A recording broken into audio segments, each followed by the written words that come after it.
Pond dipping is a fun and interesting way for you to explore the types of wildlife found in a pond, so I've come to the Arley estate to see what I can find. If you want to pond dip, then remember these easy tips. Half fill your containers with water from the pond before you start. Ensure that you are stood or kneeling safely before you start.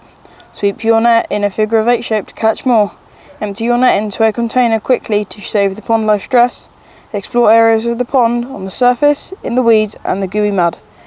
Carefully replace the pond life back and wash your hands when you have finished. So let's see what we can find. Mark's going to tell us about the pond life.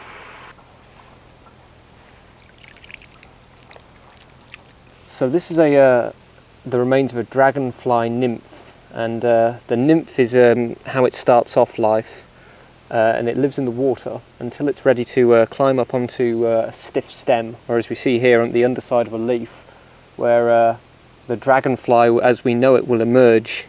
Its wings will kind of come out of that back section and it will pull its body back out there, ready to start life anew as a flying insect opposed to a water-based one.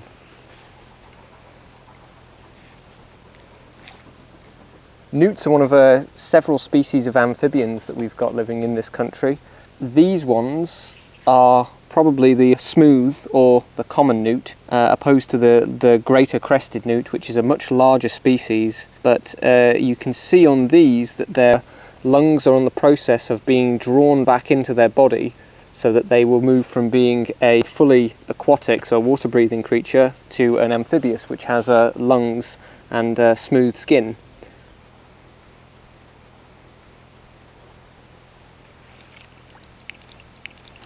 British ponds are actually teeming with wildlife, so much so that you can't even see them when you're just looking, and this is one that will often pass by your notice, and it's actually a water snail that lives out its entire life on the edge of the pond and in the pond. Just a few statistics to finish. 50% of British ponds were lost in the 20th century. 80% of ponds that remain are in poor state.